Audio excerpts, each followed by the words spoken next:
Welcome to Beyond Recovery, everybody. My name is Matt Gardner. My guest today is Chopper Dave. Dave Robinson, lifelong learner, athlete, adventurer. Dave Robinson is a master story worker at workyourstories.com and a healthy holistic habits coach for men at Chop Club for Men. He's my guest today. Dave, how's it going, my friend? Doing great, man. Excited to be here. Thank you for having me. Yeah, thank you for coming on. We've had a couple of conversations in the past. This is the first time I've had a chance to get you on the old podcast here, so I appreciate your time today. Glad to be here, man. Awesome. This is exciting. I'm at the Enlifted Lake House, so I got a Yes. good view. I got a good office of the day. I'll tell you that. Yeah, and a good backdrop too with the brick The wall. stone wall. Yeah. That's for the stone wall. Yeah, that's familiar for me. I believe that is where Mark England took the first call for me before I entered Enlifted Level 1. I was wondering what that backdrop was, and you tuned me into what that was. So that's what I'd seen. My first impression of Mark was with that. I was like, good background. So it's super cool. It's come full circle. Your backdrop today as well. So super cool. Yeah, it's funny enough. He's on the other side of that wall running level 2 class right now. So Tremendous. Oh, that's so yeah, cool. I we're love it. out I here love it. chopping. Yeah, exactly, right? So Chopper Dave, let's start with the nickname Chopper Dave. I mean, people are going to be, Yeah. okay, Chopper Dave, what is the story behind Chopper Dave? It could be a lot of things. Could be a lot of things. I've gotten like motorcycle, maybe it's the sick handlebars, which I, just have condensed down to a mustache now. But the Chopper Dave moniker came about a couple years ago. I used to say, keep chipping. And I had this image in my head of like molding, and it was kind of like in the sense of like an artist, molding a craft or a sculpture or business or a fitness goal or something, and like a little hammer and chisel and stuff. And I just decided it was taking too long, and I turned the chip to a chop, and the imagery changed from little chips with the chisel to big old daddy hacks with a axe or a sledgehammer or something, and it's catapulted me forward in my own mind and otherwise into bigger and grander things. So now we chop as opposed to chip. So a couple of questions come up for that right away. Were you at one point known as Chipper Dave?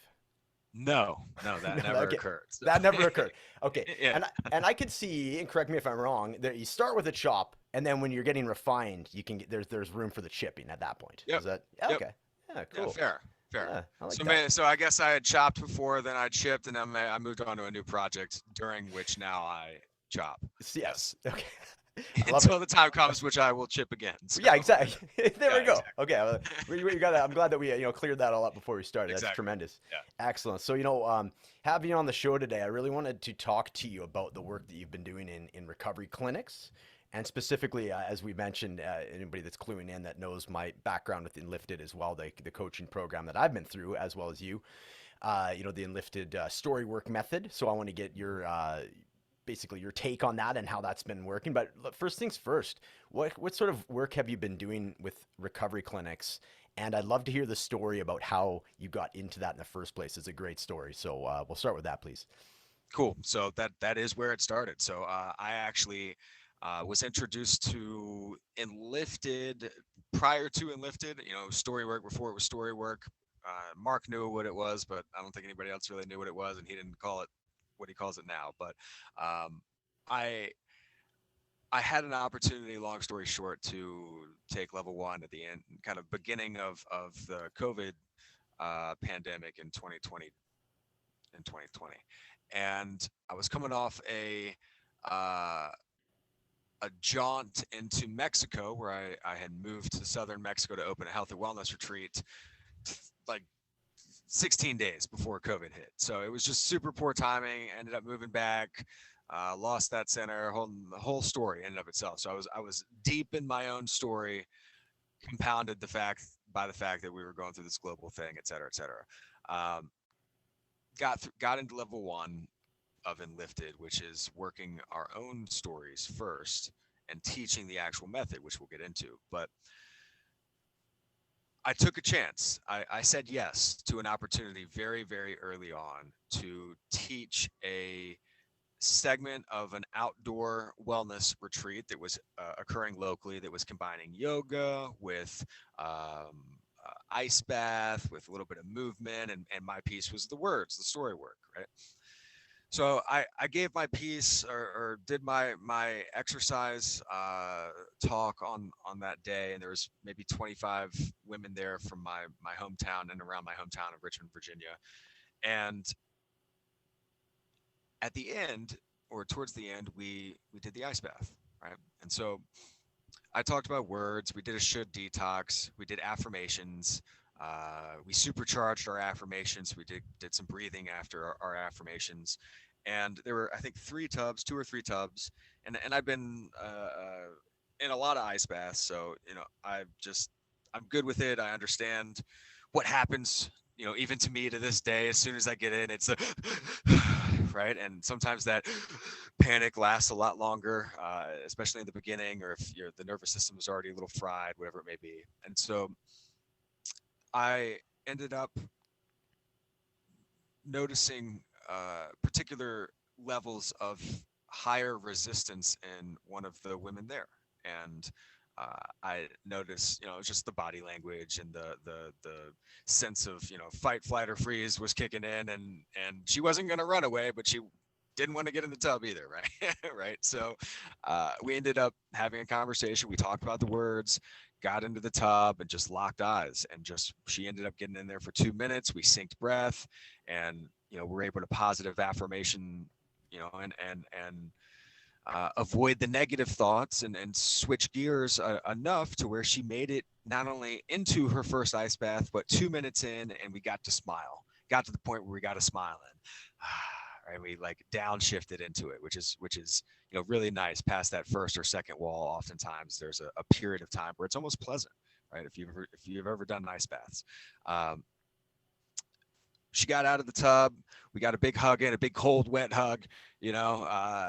And at the end, we exchanged information before we left. And as it turns out, she was her husband had battled addictions on and off, had a recent relapse, but was maybe 6 months sober and really on fire. And they were about to open a recovery center because he had been really profoundly impacted by CrossFit, getting into fitness and combining that with breath work and meditation, and just taking a little bit more alternative, holistic approach to wellness beyond the 12-step program, which is great, or typical um, group recovery home type program. So he wanted to add an extra dimension to this, right?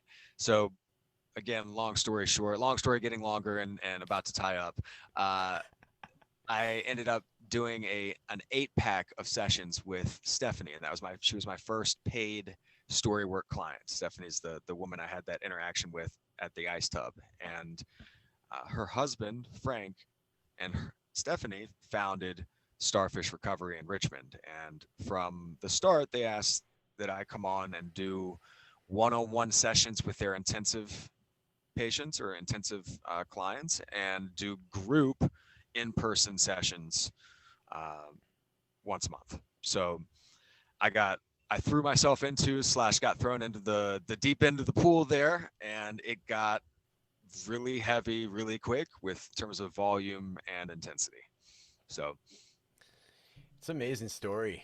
The one thing that really sticks out to me when you say that is just the power of being open, and you never know who you're talking to, right? Negation mhm. acknowledged, but necessary in this case. Like, you just, when you're talking with somebody, who knows what that conversation can lead to, and that was just you seeing an opportunity to provide a service, essentially come up to somebody and just help them through or coach them through, and just you didn't have that in mind that 5-10 steps down the road you're going to have all this, like, almost unlock this whole new life to you in a sense, right? And then put you through what I imagine to be sort of a boot camp of you getting your Big time. chops up, as far as pun intended, as far as getting into your story work coaching and all that.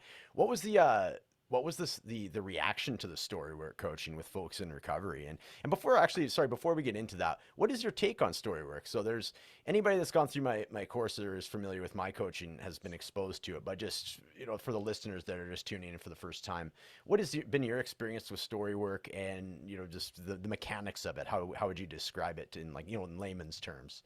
Totally. Well, I mean, first, it is cannot say this enough. It has profoundly impacted me personally, even before professionally, right? So I've been a coach for a long time. I was a financial planner for 6 or 7 years. I've been a healthy, holistic coach for the past 5 years in terms of healthy habits. And the thing that really was so different about story work is that it was so clearly the through line to allow me to see my own threads in my life and my own story. And it so quickly shifted my own personal narrative and helped me to shed imposter syndrome, helped me to shed the victim mentality, helped me to silence and shut up that inner bully, that inner critic. It was so loud for so long, right? Uh, and that happened in 8 weeks, 8 sessions pretty much. I saw it happen with my peers. And when I started to use even the simplest examples of how words and breath can create these stories and these stories can create our realities. When I started to use the simplest examples of those, the most fundamental examples of those, it shifted things profoundly for my clients in my health and wellness coaching. And so uh, I said yes to that opportunity, right? And this is something I want to talk to about coaches and if you do have coaches listening or people who want to get into coaching or anything, anyone looking for opportunities, right? Like I think I was paid $100 for that hour talk, which is great. And yet I was there 2 to 3 hours early at the start of the event. I was there helping out 2 to 3 hours afterwards. That was an 8 hour day for sure, right? And it was in the middle of the summer, right? And it's a lot of high energy output on my end. And yet I remember distinctly driving home from that event on the highway, windows down, gorgeous day, jamming some tunes. I don't remember what I was listening to, but I remember being so happy because of the, I went into that without any expectation other than to give, right? Mm. And that I believe is one of the reasons why my energy connected well with that individual, Stephanie, and a couple other people there. I ended up getting 3 clients from that event. It took a little longer for some of the other folks because we needed to build a little bit more of a connection. But that saying yes to those opportunities has gotten me to where I am today. So saying yes to the opportunity to learn about story work and then following my gut and intuition I when I was being told or understanding or feeling uh, that I could go all in with this work and make a profound impact larger than I had been making with simply just working the habits. And so, you know, story work is the process of analyzing and becoming aware of the words and stories that we create in our reality.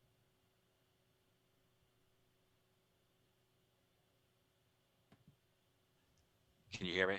Yeah, it froze up for a second there. I It was froze for just, a second. yeah, all good. It was you were saying it's the process where you take the words and then on words it skipped out. Cool. All right. So it's a process where you become aware of and analyze the word patterns that you use on a regular basis, both internally in your thoughts and externally when you speak. Those words and how you breathe are going to create physiological feelings in the body. They're either going to make you feel warm and fuzzy, or they're going to make you feel like you have anxiety and clench up and feel terrible, right? So all of that can be done with words. If I sit here and say I hate myself over and over and over again, I'm going to feel a particular way. If I sit here and say I love myself over and over and over again, I'm going to feel a different particular way, right? And these stories end up creating identities, which end up creating our realities. And so, what story work is it's again an analysis of those words, and then not only that, but what those words have created. So it's a hard look at the particular stories or events that we've experienced in the past, or the stories, the ways we think about ourselves, or what or how we think about ourselves or define ourselves, and in what ways those things are limiting us, or in what ways those things are holding us back, or what hurts or stuckness we still feel internally or mentally because of those things. And through this process of story work, we're able to shift that, clear that, eliminate that, feel that, whatever it may be, right? And really become free of those stories that hold us back and start to use these words to build the reality that we want.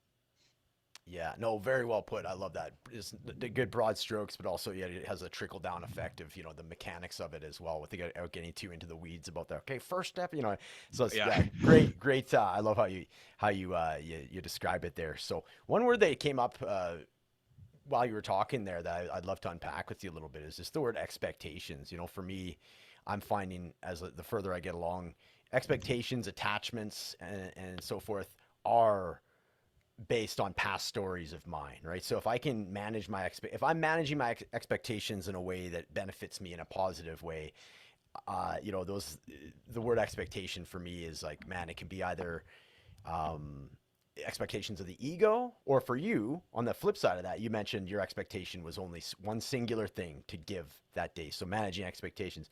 What has been your relationship with your own personal expectations, and I guess becoming aware of previous expectations that in your stories that were no longer serving you?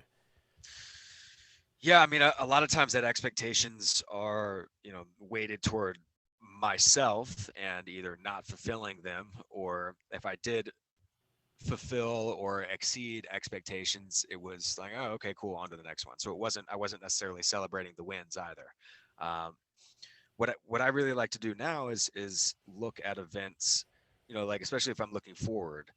A lot of people have negative expectations towards particular events or interactions or people or whatever it may be. I prefer to swap the word expectation for like anticipation. Mm, So I can anticipate bad things happening. One, two, three, five scenarios. I can also anticipate some good things happening as well, and prepare and for each scenario. And so then whichever scenario pops up, I've anticipated it or something like that, as opposed to expecting. The expectation kind of lends itself to just a very narrow view of that one thing. Like you can't really expect two totally opposite things to happen, right? You can anticipate two opposite things to happen though, and mm, just kind of like prepare, right? So from a future looking sense, I like to swap that word out. In the past, those expectations, I think I have often either held too low of standard for myself or too low of a bar, uh, and either hit it or not hit it, and, and holding a low bar for yourself and then not hitting it doesn't feel good at all, right? Right. yeah.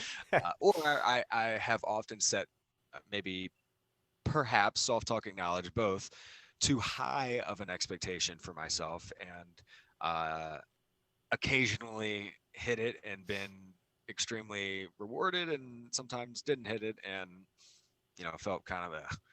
And so again, now just practically and practical advice wise, I have avoided as often as possible the rocket ship growth analogy, the Mm, hockey stick growth expectation, and instead liken it to an airplane takeoff, and just let go of the expectation that it, as far as a timeline goes, and understand that the abundance or the positivity or the impact or whatever that result I'm seeking will come if I let go of that timeline a little bit. yeah, I love that.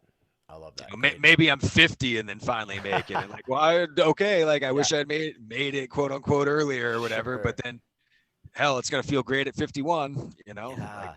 got a long time to live, hopefully. So it's that's just the kind of thought process I have when it comes to those things now. And that's just the importance of words too, right? Like you say, you swapping out, and the word expectation for me has a degree of stagnant, or for me, I associate it with ego talk, right? Like if I expect something, like you say, it's a very narrow column. There's not an allowance of a potential opposite, whereas when you say anticipation, it's the same thing or similar thing to when you hear like fear and excitement show up in your body the same way. It's how you're processing it in your mind. So when you say anticipation, I even saw your body, you know what I mean, open up a bit, right? So again, we're getting to like how powerful words are and can be, and just a choice of plucking out one word, putting another one in there completely changes your experience, right? And there's no right or wrong for people. Other people might like expectation better because maybe they figured out ways personally how to deal with expectation both internally and externally, and they actually thrive under expectation, and expectation's a good word for them. They expect a lot of themselves, and they so Yes. I mean there's often no right or wrong answers when it comes to you know either translating or how a word feels for one person to another. But there are patterns and typical rules associated with those patterns they largely apply when it comes to this work as well. So I Yeah. like the dichotomy there. Yeah, 100%. I like that. Yeah, that's worth mentioning. Like when you're guiding somebody through the story work process, you have to relieve your expectation if there is one, right? Yeah. Because you might think you know where it's going, soft talking acknowledged, but for the other person, something else completely resonates with them in a different way that for you, you're like, oh, I thought it was going this way, and then whoop, takes a right, and that's part of the fun, right? Takes a right hand turn, and you're like, oh, okay, I didn't see that coming, but this is for you, and I'm guiding you to where it works for you and what resonates with you. So, yeah, super cool. I love that. I'm glad that, yeah, glad you brought that up. How did you find it with these folks that are in, you said it got emotional pretty quick, and pretty heavy duty. How has the story work process been with folks in early recovery? Buy-in is key, and sometimes Mm, that is earned, right? That buy-in is earned over time via trust and just building the relationship. So when I started, now is a little bit different, but when I started, everybody got all the intensives got 6 sessions, right? And so we had a lot of time to get in there and really work some stories. Now, sometimes they'd relapse after two and be kicked out or whatever it is, right? Sometimes people would stay, and I ended up doing 15 with a particular one or two people, right? But largely it was 6 and done. And for I mean, it just had such a large mix of folks who are there because this was their last chance. The judge ordered them to be there, out of jail, out of bond, whatever. Sometimes the buy-in was there. Sometimes they knew that it was their last chance. Other times they didn't care. Other times people had been checked in by their parents or spouse. Other times people would check themselves in and they were freaking ready, and they knew there was something inside that they wanted up and out, and they were bought in as far as how to get there.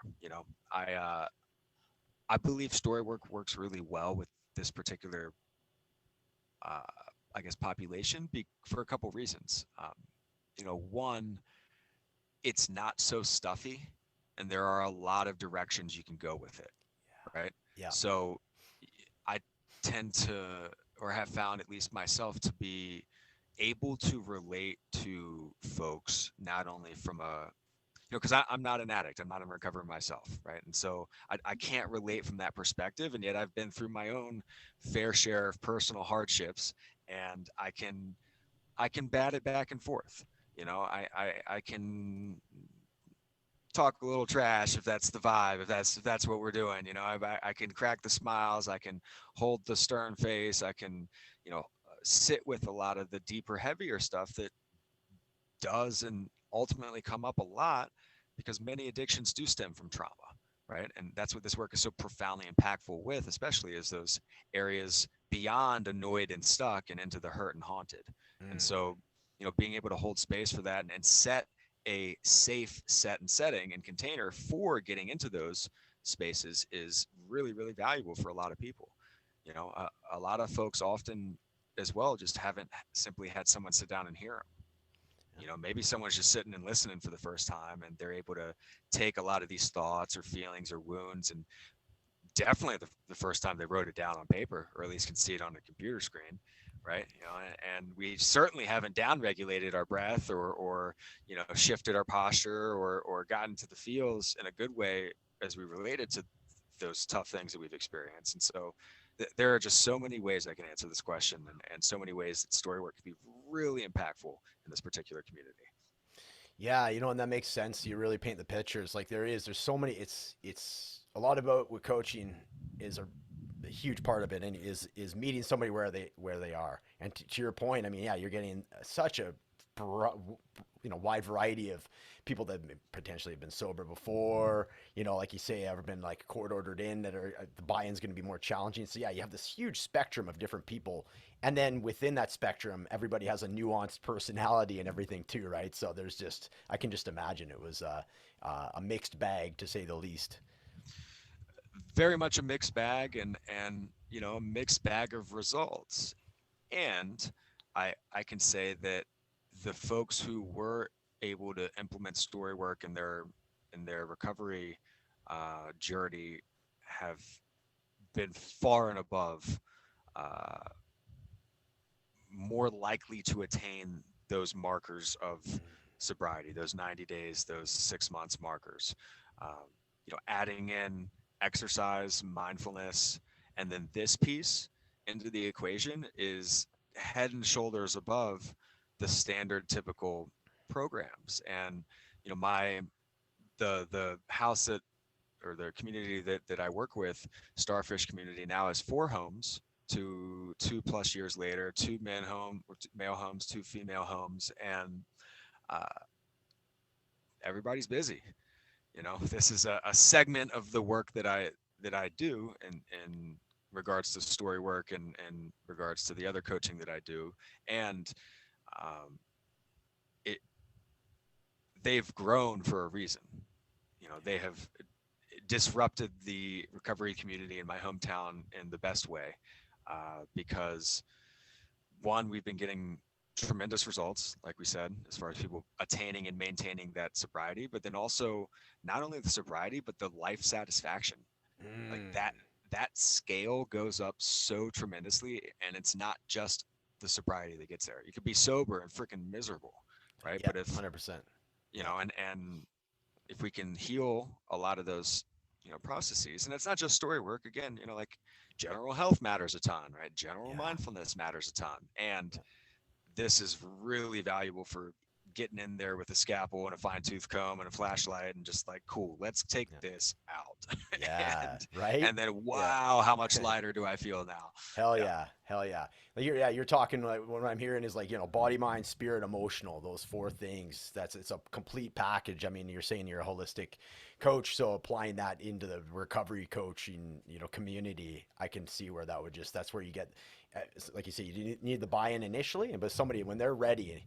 Because when for me personally, and just the folks that I've known that have had addictive personalities or are working through addictions, no matter what a doctor tells you or a family member or an intervention that occurs, the change starts from within. It's when you're ready. You're on your own timeline. So if you pick somebody that is ready to go and you just ignite them with and give them this full-bodied, holistic recovery program, boom, there you go. It's amazing. That's great stuff, man. Thanks for and congrats to to is Starfish you said? Yeah, Starfish Recovery. Oh yeah, shit. Starfish Recovery and Wellness in Richmond, Virginia. It's amazing. That's such a cool story. That's great. I wanted to circle back to you, and you alluded to that this is a chunk of what you do, and I definitely Mhm. want to get into everything that you are doing. But before that, I just wanted to circle back to you're talking about the inner bully, and you've been an Yeah, athlete your whole life, and that is a big part of. And I think that it ties into our expectations conversation earlier, where you have this like standard for yourself. I have a standard for myself. In my personal recovery journey as well, I would often do like what they call the second arrow. So I would have a slip up and then I would dogpile on myself, you idiot. So it's just like I've already gone off the rails, and instead of just like for focusing on the solution, I have to get some digs in on myself too. I'm like, you idiot, and it's just like makes it doubly worse, right? Because then I got shame and all these other emotions that I'm dogpiling on myself with. So when you say like the inner bullying, you've been able to turn that down. Like, what is that meant for you, and how long of a journey was that for you? How what how like what's the word I'm looking for? Not adamant, but I guess how aware have you had to be before it became just part of your background programming to just turn that inner bully right down? totally. Well, it's something that all of us have, right? There's a really beautiful old Native American story or proverb about the tale of two wolves, which I think beautifully articulates this.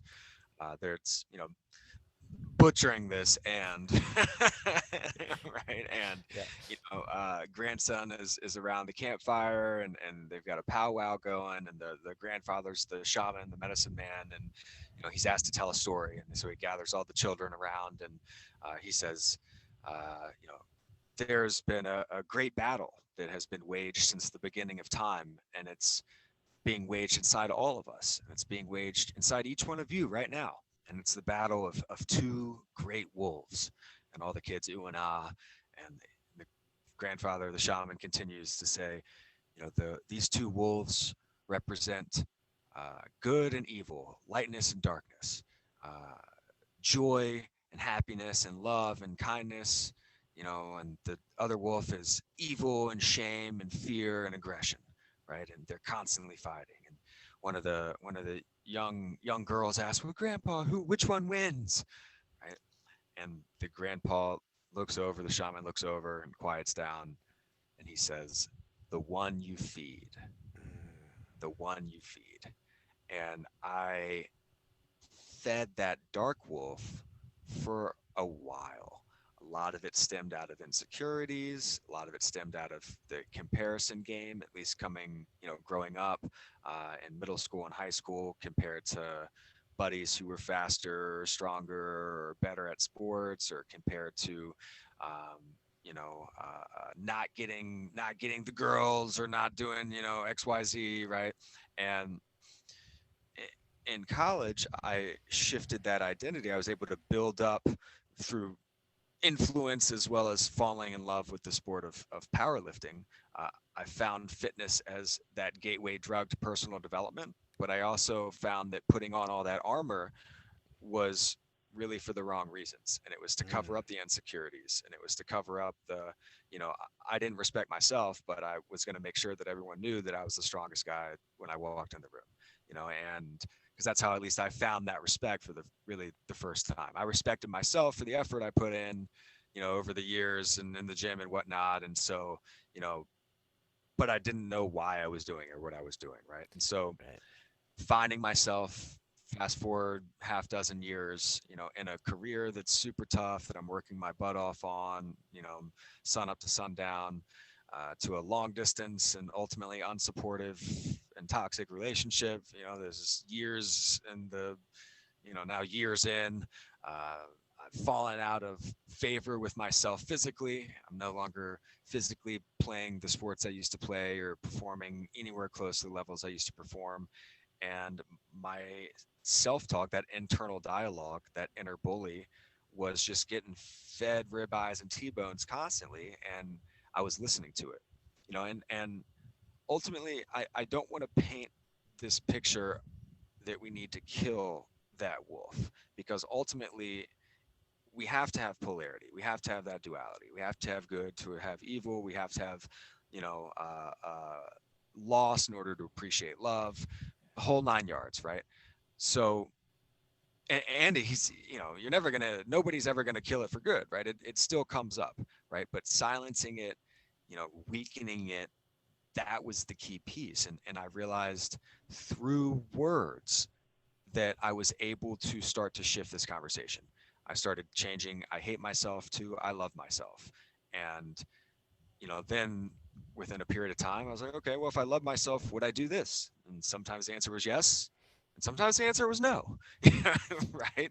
If I love myself, would I keep, killing myself in this career? If I love myself, would I stay in this relationship? If I, and it took me a while to answer those questions and to really listen to the feelings that my gut and internal heart and everything was giving me. And once that conversation started to shift, once I started to realize I had autonomy over that part of me that was trying to protect me in many ways and trying to initiate action in many ways. Like if I feel shame over a lack of effort, I am, maybe next time I try harder, and that's a good thing, right? So that it's there for a reason, but it had long overstayed its welcome. And so, Mm, again, when that conversation internally started to shift and it started to become more intentional, I was able to feed that light wolf more, start giving those T-bones and ribeyes to that part of me. And, soon, much sooner than I had anticipated, that light wolf part of me grew big and strong and started to be able to defeat that dark wolf.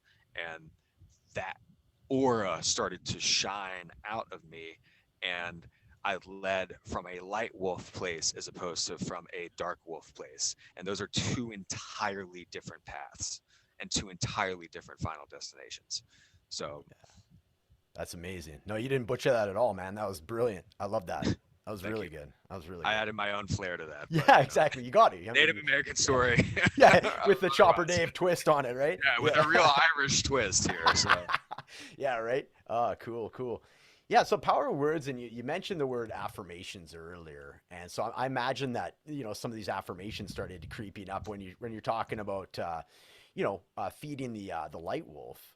It was a matter of like instead of like you say I hate myself, so you're developing an affirmation like I love myself, and from that you're like okay, that's like your litmus test. So if I love myself, would I be doing this, right? And then you're kind of comparing what your behavior if it's congruent with this affirmation that you've now created, and you're going to live as like a filter your life through this. So what are the affirmations as far as like if somebody, especially for me, using my experience early in recovery there, I would have had a challenging time believing some of these affirmations. I would have put Totally. on there, right? Great point. Said them, gone like, okay, I get it. I'm breathing into it, but I still don't quite believe it, right? So Yeah.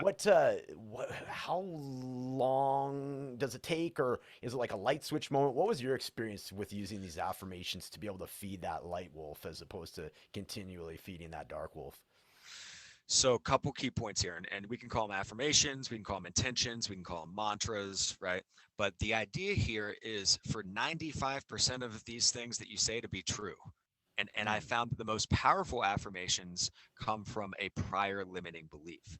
So Ooh. that's why the I love myself hit so hard, is even though I didn't believe it, it was really the only one I didn't believe on a list of ones that I did, right? So Yep. there was I'm strong.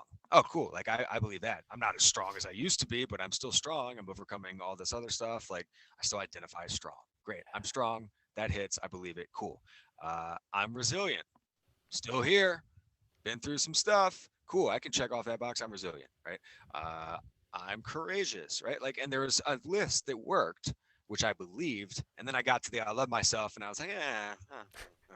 right. But over time, it started to change, and I started to believe that thing that I was saying. Right. But I'll give two other examples here and relate them both to sports or fitness or athletics. Totally. Uh, the the first being, I suffered a rough back injury in 2019, and I experienced a setback coming back too soon, and I found myself on the floor of a Gold's gym 6 months after the initial injury, doing like like like little like basically Yeah. downward dogs and child's pose, and Yeah. I'm just trying to bang miles, you know what I'm saying, and I'm down here like stretching for my workout, and the thought going through my head in that moment was I was on repeat.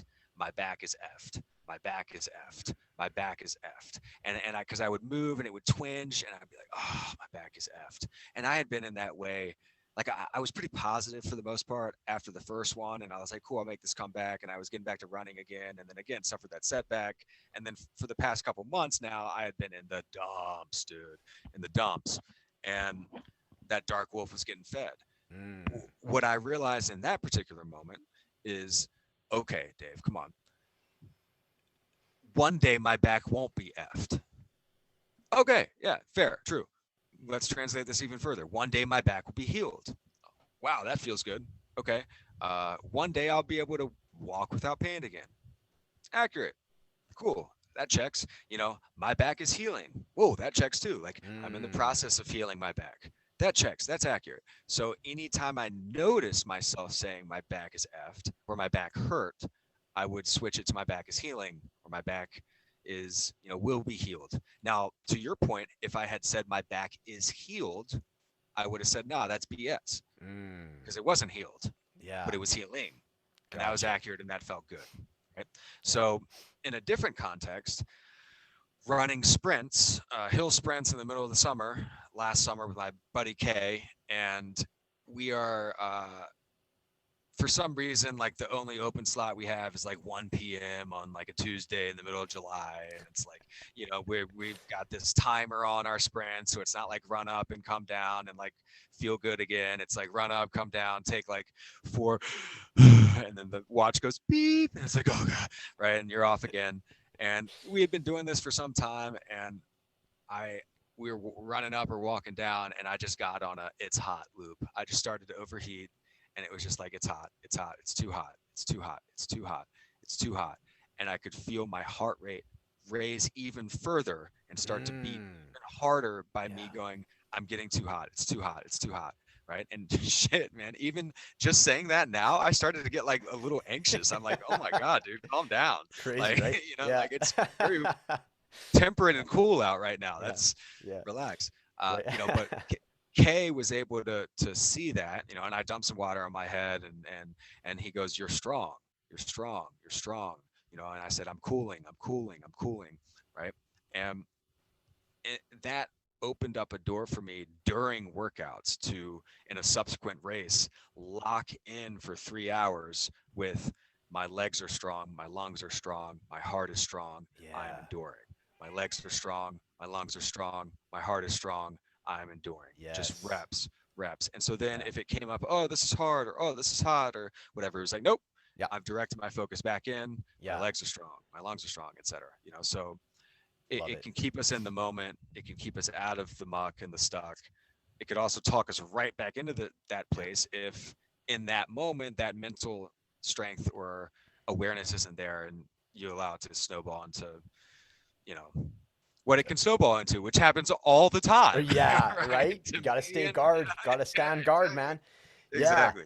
I love what you, one thing I just want to circle back to as well is just like you mentioned, it's like the walking into it. I know Mark has mentioned that in both level 1 and 2 for myself is, when you, for myself and when I'm coaching somebody, you walk somebody into it. You're saying, okay, well, it's like, well, my back can heal. My back will heal. My back is healing. Right? You walk into it as opposed to just doing this long jump into something that you're not going to have the buy-in or believe it. And you see, you take the steps and you can feel that energy accumulating and building as you walk towards it. Okay. And then you always check in. Okay. Do I believe that? Right. And you mentioned that as well. This very cool and great to remember that aspect of it as well. So super cool. I know you're a busy guy. We'll wind her down here, but there's a couple things I definitely wanted to hit up before we sign off today. Mention the celebrate the wins. Before we get into that, though, what has been your relationship? What was your relationship with breath before the Enlifted experience, and what is your relationship with breath now, and how important is it in your current, state and your current life? Great question. I mean, it's an integral part to story work. It's words, stories, breath. Like that's is the Enlifted method, right? It's those three core components. I was introduced to breath work a couple years prior to Enlifted. Actually, I read a book in 2016, I believe, called "What Does Not Kill Us" by Scott Carney, and that was Mm. an introduction into Wim Hof.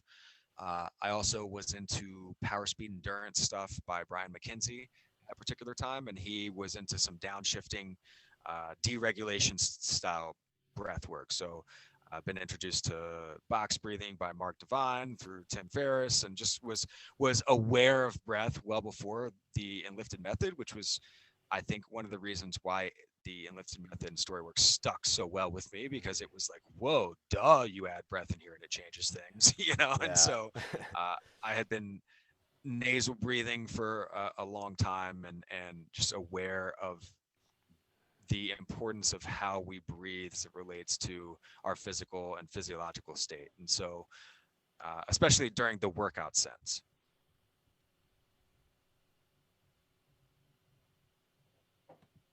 Oh, froze the again. everyday, darn it.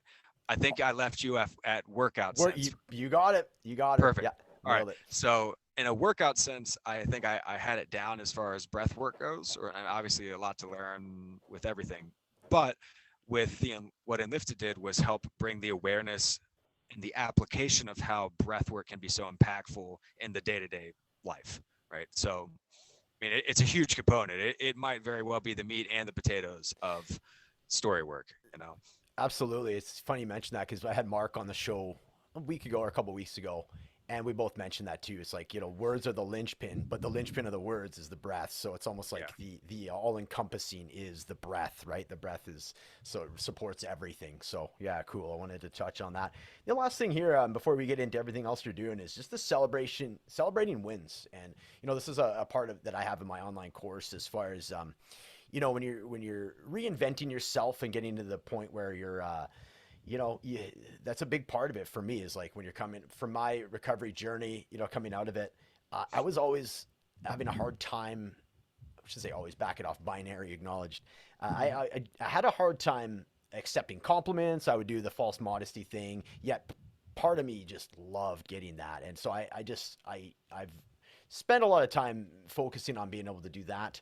And then also celebrating the wins in because my story before was like, oh, that's a braggadocious thing to do. You don't do that. Just be humble, right?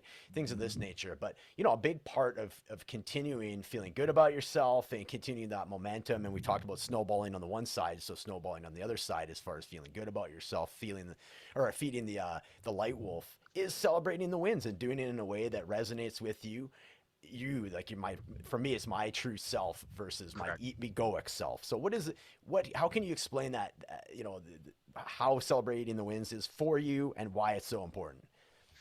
Well, I mean, I first of all, I think it's integral to clear the space first, which is so important before you can, decorate, right? So you get a flip, a Reno, right? You got a house, you buy it on auction or you get it in, and then they trashed it before they left, and it's just dirty and Yeah. there's mud and crap and filled with stuff. Like before you can paint the walls or mop the floors or put your own stuff in there, you got to clear out the space, and you can Mm, only do it one room at a time, right? You can't clear the whole yeah. house at once, right? Yeah. And so once that space is cleared, right? I mean, I'll give me for an example. I had I had a portfolio book of evidence as to why I shouldn't celebrate the wins or why I did hate myself or why, Yeah. et cetera, et cetera.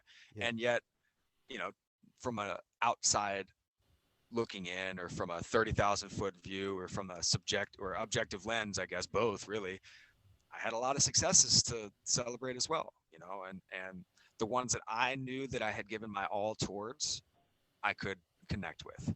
I knew that I gave my all towards that 50-mile ultra marathon and that was an guaranteed fail when I committed to it. And the start line, I knew I was going to finish it, and I did it for a cause. And we raised money, and it was such a big feel good win for me.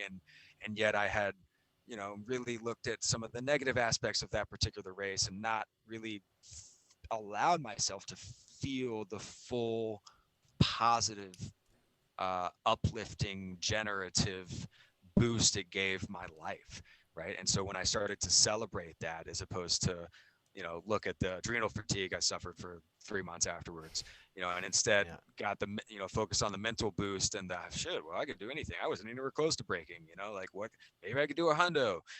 Do a 100-mile race instead, right? And it was very uplifting, and there were a couple other examples in my life of nice things people had said to me or nice things people had done for me or you know ways that I had been able to help or things that I had been successful in that and there were opposites of that, sure, but writing down, focusing on, breathing into, really embodying those good things allowed me to see and desire and set my reticular activating system on those good things, and Mm, really bring in more of what I wanted and cast out slash move aside the things that I didn't.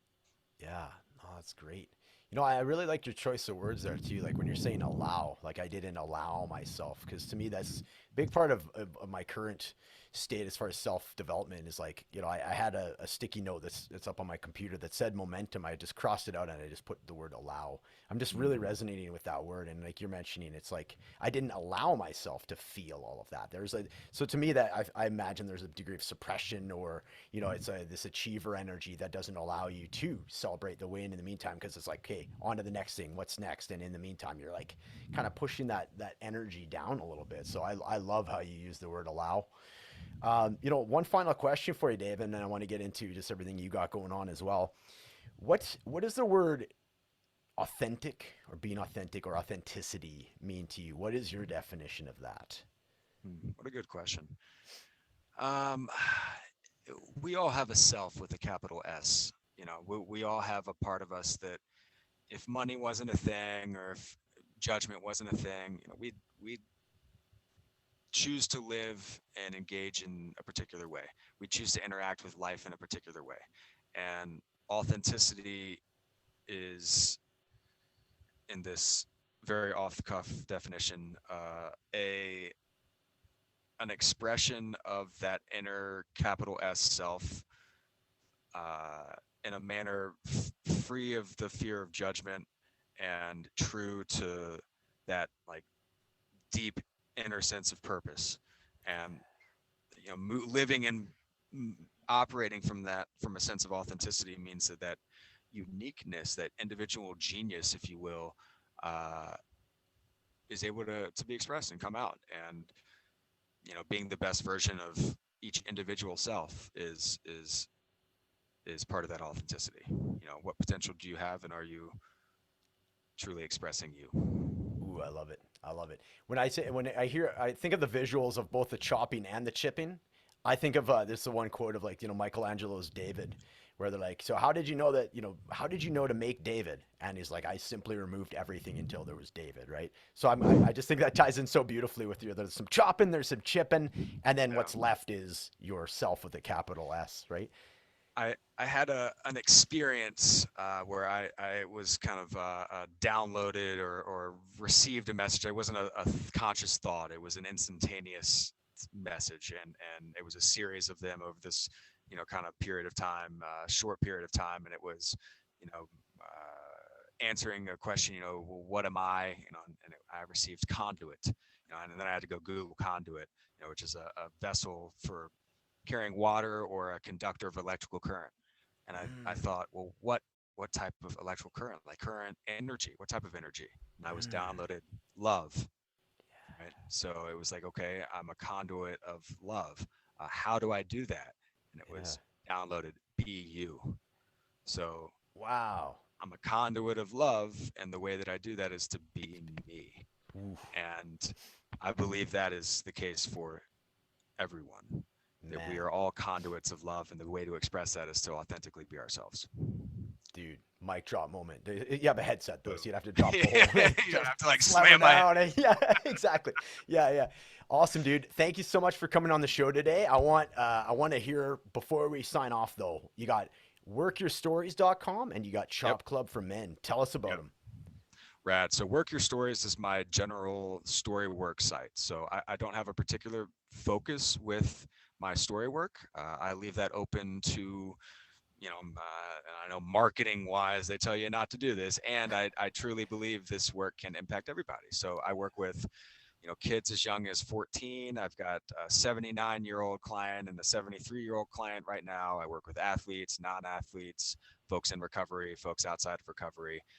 And that is simply story work, right? One-on-one work across from one another on a Zoom screen. Uh, Yeah.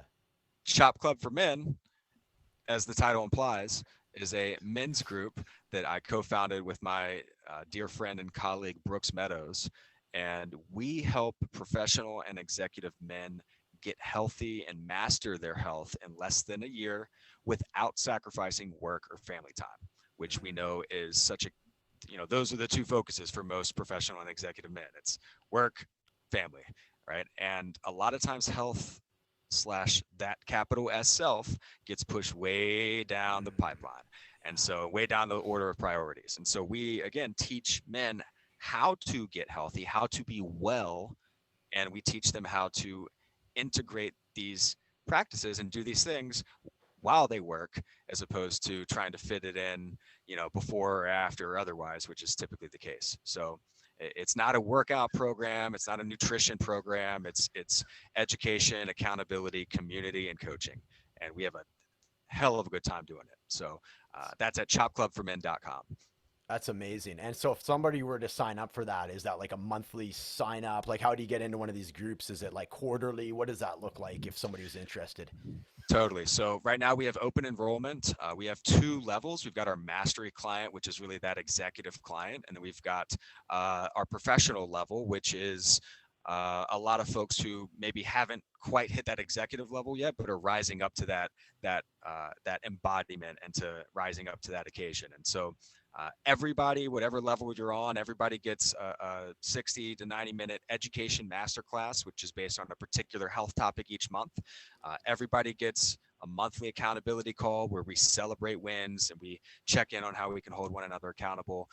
Everybody gets our toolkit, which has workout programs, a year's actually worth of workout programs and video library. We've got resources for recipes and nutrition and a daily accountability tracker, and all of that's held in G Suite. Um, And then for our mastery guys, that executive level guys, we add in 2 one-on-one coaching sessions with me each month, as well as a monthly fun box that we call our Chop Kit of the Month.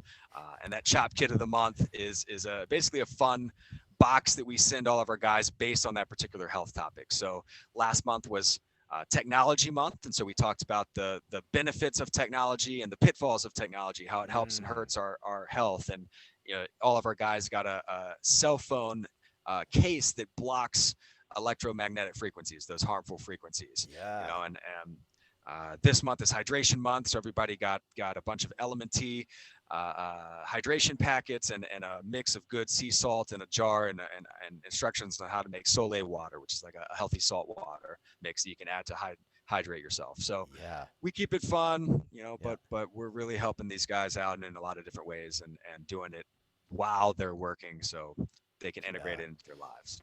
It's amazing, man. It's to me that sounds immersive. It's just like it isn't something 5 minutes a day. This is something that you can take with you for your entire day, your entire month, your entire year. And there's no negation, acknowledge. There's no finish line. This is a lifestyle that you're going to cultivate with the accountability, the groups, and everything. And this is something that you can continue to do for the foreseeable future, right? Correct me if I'm wrong. Exactly. Yeah, it's Exactly. amazing, man. You got some great stuff going on, and thank you so much for coming on today, Dave. Chopper Dave, Chipper Dave, appreciate it. And we'll have you back on. I always, after we kind of do the meet and greet kind of episode, and then we can really focus on going down a certain pathway and just really doing unpacking a certain topic. So I'd love to have you back on. But Love it. dude, thank you so much for your time today. Matt, thank you. This is such a pleasure. And just one final message to anybody listening. Uh, Keep going. Keep going. Especially if you're on that recovery journey or that wellness journey. Keep going. Go all the way. Thank you for your Beautiful. time. Thank you.